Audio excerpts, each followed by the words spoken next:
बंगाल के अंदर चुनाव के नतीजों में महज कुछ घंटे का इंतजार है और कुछ घंटे के बाद में, यानी अभी जब ये खबर आप देख रहे हैं, कल इसी वक्त तक, शाम तक सब कुछ साफ हो चुका होगा।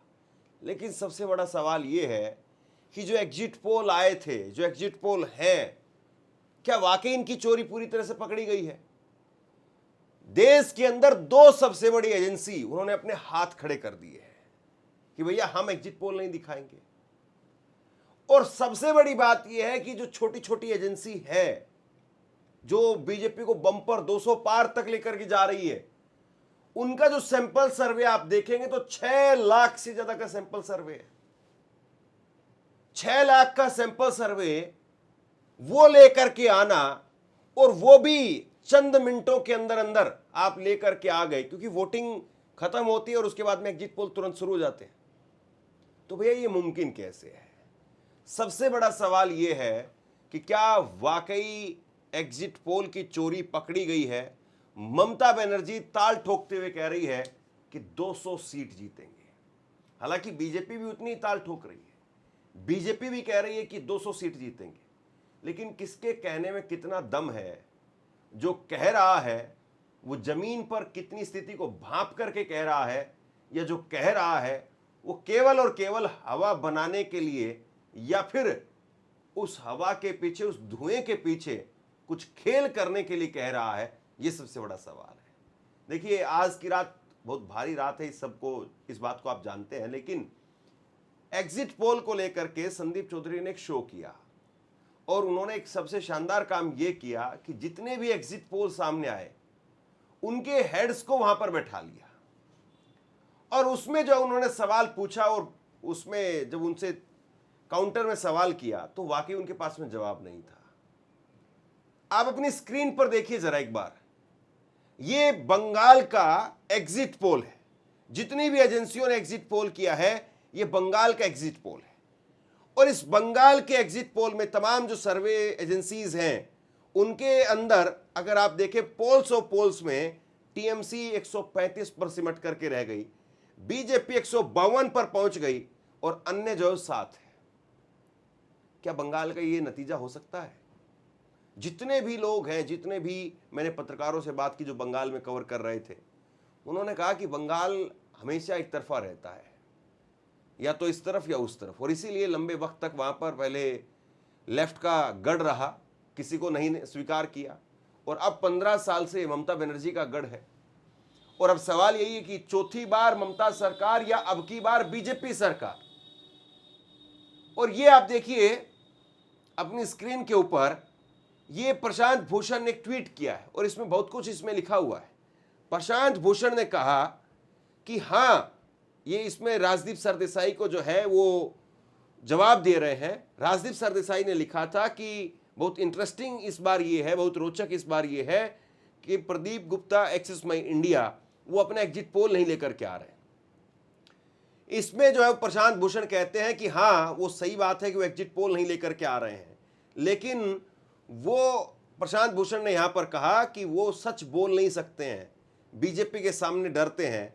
अगर वो ममता बनर्जी को एज दिखा देंगे, ममता बनर्जी को जीतता हुआ दिखा देंगे, तो फिर बीजेपी नाराज हो जाएगी, और अगर बीजेपी को जीतता हुआ बता दिया, दिखा दिया, तो उनकी जो क्रेडिबिलिटी है, जो 2024 में खत्म हो गई थी, जिसमें 400 पार वो एनडीए को दे रहे थे, वो जो 300 पार नहीं हो पाई थी, उसको 400 पार लेकर के जा रही थी, तो फिर वो क्रेडिबिलिटी जीरो हो जाएगी। तो क्या वाकई इन तमाम एजेंसियों के साथ में यही हुआ है? और अकेले प्रदीप गुप्ता नहीं है, आपको याद होगा कई और सर्वे आपने देखे होंगे। सी वोटर का सर्वे, यशवंत देशमुख, उन्होंने भी मना कर दिया। अगर देश में टॉप एजेंसीज की बात की जाए तो प्रदीप गुप्ता एक्सेस माई इंडिया उनकी एजेंसी, और यशवंत देशमुख इनकी एजेंसी, इन दोनों की एजेंसी, वो एक तरीके से आप यूं मान करके चलिए कि देश में टॉप 2 बड़ी एजेंसीज मानी जाती है। और ये दोनों इस बार बंगाल का नतीजा ही नहीं बता रही है, बंगाल का एग्जिट पोल इन्होंने नहीं बताया। इसका मतलब क्या है? क्या इसका मतलब यह है कि वाकई बहुत बुरी दुर्गति हो गई है? वाकई बीजेपी जिस तरीके से बताया जा रहा है उस तरीके से नहीं है। मेरी कुछ लोगों से बात हुई तो उन्होंने कहा कि बीजेपी अच्छा करेगी, इसमें कोई शक नहीं है, बीजेपी का रिजल्ट अच्छा होगा, इसमें कोई शक नहीं है। लेकिन ममता बनर्जी अगर 30-40 सीट हार भी जाएगी तो ममता बनर्जी 215 पर बैठी हुई थी। 215 से अगर वो 30-40 सीट हार भी गई तब भी उनके खाते में 160-70 सीटें हैं। 160-70 सीटों के साथ में भला उन्हें सरकार बनाने से कौन रोक पाएगा? बहुमत का आंकड़ा 148 है। 170 सीटें उनकी आ गई तो 5 साल सरकार गारंटी के साथ में चलेगी, ये कुछ लोगों ने कहा। और ये कहा कि अगर 160 सीटें आई तब फिर मुश्किल है कि 5 साल सरकार चलेगी, क्योंकि फिर 15-20 विधायकों को इधर लेकर के आना कोई बहुत बड़ी बात नहीं है। बीजेपी इस काम को बहुत आसानी से कर सकती है। लेकिन सवाल ये है साहब कि जिस तरीके से ये एग्जिट पोल के आंकड़े दिखाए बताए जा रहे हैं, क्या ये सिर्फ और सिर्फ जो है वो आंखों पर पट्टी बांधने के लिए, धूल जो है वो झोंकने के लिए इस तरह के आंकड़े जो है दिखाए जा रहे हैं? प्रदीप गुप्ता ने कहा कि भाई 70% लोगों ने हमसे बात ही नहीं की। पिछली बार 20 से 30% लोगों ने बात नहीं की थी, लेकिन फिर भी हमने काम चला लिया। 80% लोगों के साथ में बातचीत करके हमने सर्वे सामने रख दिया। लेकिन इस बार उल्टा हुआ, इस बार 70-80% लोग बोल नहीं रहे थे, केवल 20-30% लोग बोल रहे थे। तो इसका मतलब क्या समझा जाए? उन्होंने कहा कि भाई गरीब आदमी को डर है अपनी जान का, एक मिडिल मैन है वो पंगे में पड़ना नहीं चाहता है, और जो अमीर आदमी है उस तक हम पहुंच ही नहीं पाए, इसीलिए हमने वहां का सर्वे सामने नहीं रखा। लेकिन मौज एक तरीके से जो बीजेपी की है वो प्रजा पोल वाले ने, नाम है प्रजा पोल, और इनका काम देखिए, ये प्रजा पोल जो है वो बीजेपी को सबसे ज्यादा 208 सीटें, ये पोल्स ऑफ पोल्स में आप देखेंगे तो तीसरे नंबर पर आप देखिए, टीएमसी को 85 से 110 और बीजेपी को 178 से 208 और अन्य को 0 से 5 इन्होंने दिया है। अब पहली बात तो यह है कि इनका जो बीच का अंतर है वो 30 से ऊपर है। भाई भला ऐसा भी क्या होता है कि 30-30, 40-40 सीट का जो है वो आप अंतर देते, 5 सीट का दीजिए, 10 सीट का दे दीजिए, 15 सीट का दे दीजिए, 178 से 208, ये 30 सीटों का जो है वो आप अंतर दे रहे हैं। कमाल है साहब, पहली बात। दूसरी बात, इन्होंने अपने सैंपल साइज में बताया कि इन्होंने 6.5 लाख लोगों से बात की। 6.5 लाख लोगों से अगर ये बात कर रहे हैं तो इतनी जल्दी बात कैसे हो गई कि भैया 6.5 लाख लोगों से आपने बात भी कर ली, उसका डेटा भी आ गया, डेटा आकर के इकट्ठा भी हो गया, और इकट्ठा करके आपने तुरंत जो चैनल्स पर बता भी दिया। 6 बजे वोटिंग खत्म हुई और 7 बजे इनके नतीजे सभी चैनल्स में थे। हालांकि अंदर की बात यह है कि इन्होंने 3 बजे दोपहर में ही नतीजे सबको दे दिए थे, क्योंकि न्यूज चैनल्स में तैयारी भी करनी पड़ती है, ग्राफिक वगैरह बनाने भी पड़ते हैं, प्लेट्स वगैरह देखनी पड़ती है। यह कहा जा रहा है कि कई चैनल्स ने, पर्टिकुलर इनका नाम लेकर के नहीं कहा गया, बल्कि यह कहा गया कि कई चैनल्स पर कई एजेंसीज ने 3 बजे ही आंकड़े दे दिए। बताइए आप क्या कहेंगे साहब? मतलब 3 बजे जहां पर 70% की वोटिंग हुई थी, जहां पर करीब करीब जो है वो मान करके चलिए 60-70 से 30% की वोटिंग बाकी थी, आपने जो जिता भी दिया। अरे आखिरी के 30% लोग किसकी तरफ चले जाए? वो तो सरकार पलट देते हैं भाई। 3% आदमियों सरकार पलट जाती है, 30% तो बहुत बड़ी संख्या है। और दूसरी बात यह है कि 6.5 लाख लोग अगर थे तो इसका मतलब क्या हुआ? इसका मतलब तो यह हुआ कि 6.5 लाख लोगों ने जो सैंपल वहां पर इकट्ठा किया, तो एक आदमी कम से कम जो है वो 500-600 आदमी अगर वो तय करे, हालांकि इतना हो नहीं पाता है, अगर 500-600 आदमियों के साथ में एक आदमी बात करे, तब भी 6.5 लाख लोगों से बात करने के लिए आपको 6,500 आदमी कम से कम चाहिए। अब किसी एजेंसी के पास में 6,500 लोगों की टीम होगी क्या? अरे बड़े से बड़े चैनल के पास में भी 6,500 तो छोड़िए आप, 650 लोगों की टीम नहीं होती। 100 लोग, 150 लोग, 200 लोगों की मुश्किल से टीम होती है। तो 6,500 लोग आप लेकर के कहां से आ गए? और 6,500 लोग अगर आपके पास में हैं, तो अगर मान लीजिए कि 20-20 हजार रुपए की भी तनख्वाह अगर एक आदमी को दें, तो 13 करोड़ तो तनख्वाह हो गई, इनकी सैलरी हो गई, वो भी 1 महीने की हो गई। और ये तो वो लोग रहे हैं जो फील्ड में काम कर रहे थे। 13,500 माफ कीजिए 13 करोड़ लोग, जो 13 करोड़ जिनको सैलरी मिली है, वो 6,500 लोग तो फील्ड में केवल काम कर रहे थे।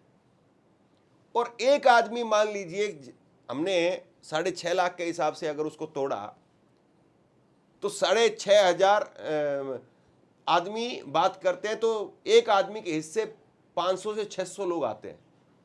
तो एक आदमी 500 से 600 अगर बात करे, तो इसका मतलब तो ये हुआ कि वो तभी बात कर सकता है फटाफट जब ये पूछे BJP TMC BJP TMC BJP TMC BJP TMC BJP TMC, तब जाकर के वो 550-600 लोगों से बात कर सकता है एक दिन के अंदर। वरना अगर वो जाकर के पूछे कि चचा बताओ किसकी सरकार आ रही है, तो भैया हमने भी खूब ग्राउंड रिपोर्टिंग की है, एक दिन में आप जो है वो खूब मेहनत कर लेंगे, तब लगे रहेंगे, तसल्ली से इत्मीनान से अगर बात करेंगे, तो 150-200 लोगों से बात हो सकती है तसल्ली से, उनका मन टटोलने वाली बात। और 650 लोगों से अगर आप ये कह रहे हैं कि बात कर लेंगे, तो भैया मुमकिन नहीं है। और फिर बड़ी बात यह है कि 13 करोड़ रुपए एक महीने के जो इनके खर्च हो रहे हैं, और चुनाव तो करीब करीब जो आप ये मान करके चलिए कि अगर आपको ठीक ठाक तरीके से सैंपल लेकर के आना है, निकालना है, तो पहले भी बाद में भी पैसा जो है खर्च करना है। और जो आपका आदमी है, ये 13 करोड़ तो केवल उसी पे खर्च हो रहे हैं जो फील्ड में है।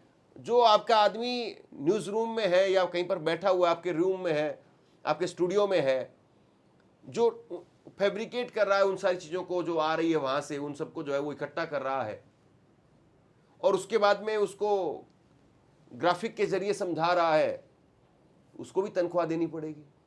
तो भैया ये 40-50 करोड़ रुपए ला कहाँ से रहे हैं? ये 40-50 करोड़ रुपए एक एक एजेंसी को मिल कहां से रहे हैं?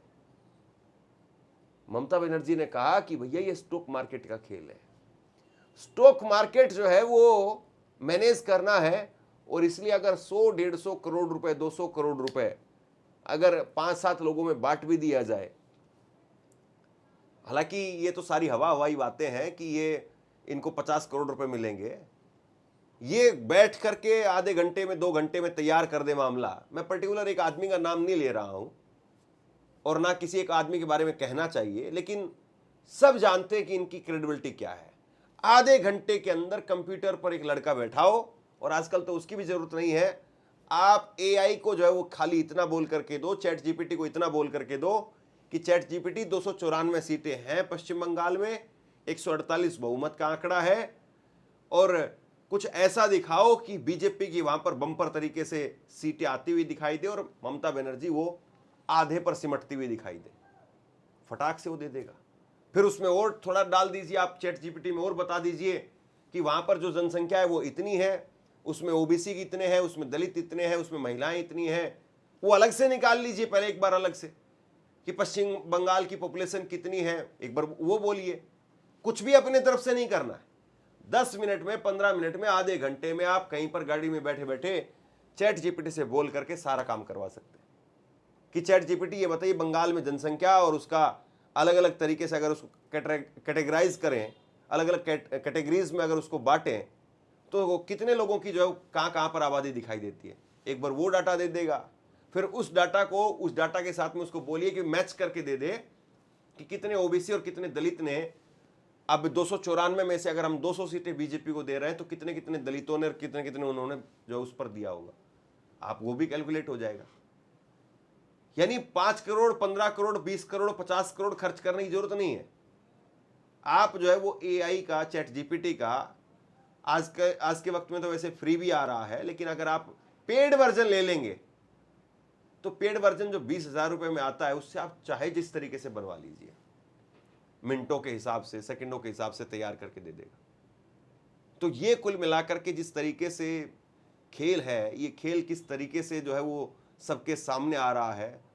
और अब तो बड़ी बात ये है कि जब टीवी पर यकीन नहीं था, एग्जिट पोल पर यकीन नहीं था, और जो रही सही कसर थी वो 2024 में लोगों ने पूरी कर दी कि 400 पार दे रहे थे ये, और बीजेपी बहुमत में भी नहीं आ पाई।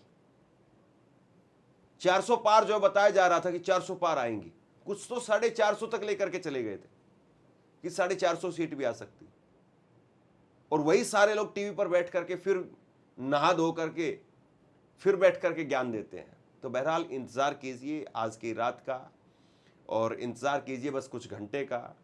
कल दोपहर तक तस्वीर पूरी तरह से साफ होगी। बाकी आप क्या सोचते हैं नीचे कमेंट सेक्शन में लिख करके जरूर बताइए। इस वीडियो को लाइक कीजिए और चैनल को सब्सक्राइब जरूर कीजिए। शुक्रिया, थैंक यू।